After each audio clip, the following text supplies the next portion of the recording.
To Anambra State, where a new video has people online talking about how a knight of the Catholic Church, James Louis Okoye, publicly said that he would renounce his Christianity during the dedication of the new Our Lady of Assumption Cathedral at Nnewi on Wednesday. Now, in the video, Okoye calls out the church for not acknowledging the former Anambra South Senator Ifeanyi Ubah, who passed away in July of 2024. And he is said to have been instrumental in the cathedral's groundbreaking and construction. Let's take a look. My last day as a Christian.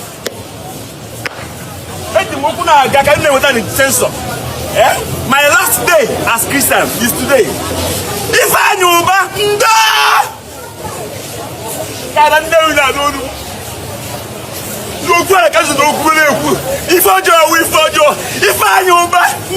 Now, however, later on Wednesday, another video emerged from the cathedral service that showed the moment the cathedral's bishop, Dr. Jonas Benson Okoye, did, albeit briefly, recognize the late senator during the ceremony. Let's quickly watch that as well.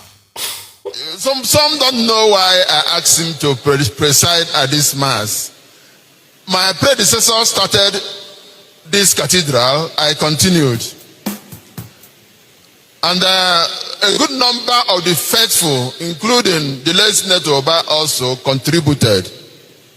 But because I wanted a connection between me and my predecessor, he ordained my predecessor a priest, he confirmed me in faith, and I chose the same day of his episcopal consecration for my own episcopal consecration. Now, the cathedral was dedicated by His Eminence Francis Cardinal Arinze, with Anambra State Governor Charles Chukwuma Soludo in attendance, as well as the former presidential candidate Peter Obi. But these two videos have sparked a lot of reactions online.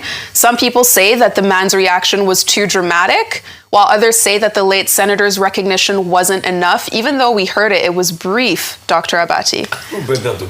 Well, I agree with those who say that the man's reaction was dramatic. What is even ironic here is that the gentleman, whose name is James Louis, is a knight of the church. You expect that certain persons who have knighthood, that a certain level of conduct, a certain level of leadership, responsibility, decorum is expected from them. And this gentleman just went overboard. Now, Ifeanyi Ubah of blessed memory, God rest his soul, you know, yes, certainly, as the bishop acknowledged, was one of the persons who contributed to the building of that cathedral, which is part of the obligation of many, you know, devout Christians. You try to support the church, you try to make your own contribution. But the problem with Sir James is that he thinks that the recognition was not enough. Now, when you do things in the house of God, I thought the received opinion is that God sees you. He already sees your heart, and your contribution is between you and your God. But here, it's not even Senator Ifeanyi Ubah, you know, making a case. He represented Anambra South Senatorial District. It's after his death. This gentleman, on his behalf, is expressing a sense of entitlement. And many Christians will raise the question whether that's the Christian way. You know, there are many Nigerians, when they donate something to the church, they will go and write their name on even ordinary plastic chairs, donated by the family of XYZ, you know, in a very conspicuous manner. You know, if it is a wristwatch, you will not almost see the letter. You may say, oh, Mr. Ikenna, you know, donated this to this church. You know, so people have this sense of entitlement, making it seem as if church has now become a place for showing off. And I think it's very unfortunate. Now, if you look at the circumstances, this night, he probably stepped out when the bishop was speaking and mentioned Senator Ubah. He probably was busy on his phone. A lot of people go to church, they spend half of the time, you know, communicating with their phones and not listening to the preacher. So all of this is just unfortunately. But I hope he will change his mind and say, he should go.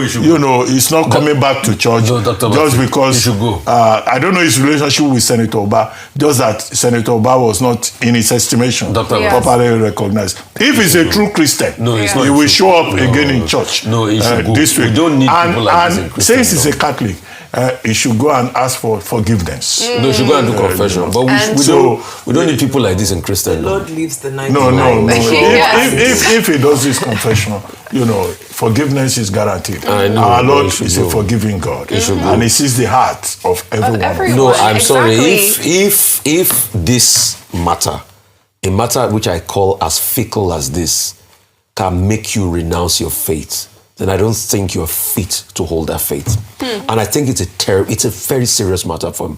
If a matter as fickle as this can make you denounce your faith, I don't think you're fit to hold that faith. Yes. Well, the church, even those who sin, who have sinned, in the house of the Lord, when they come back as prodigal sons, they will be forgiven. So let him go and seek penance.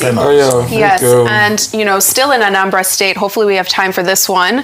The state's public relations officer of police, Tochukwu Ikenga, confirmed the arrest of a masquerade during a burial ceremony after it violently attacked people at the event.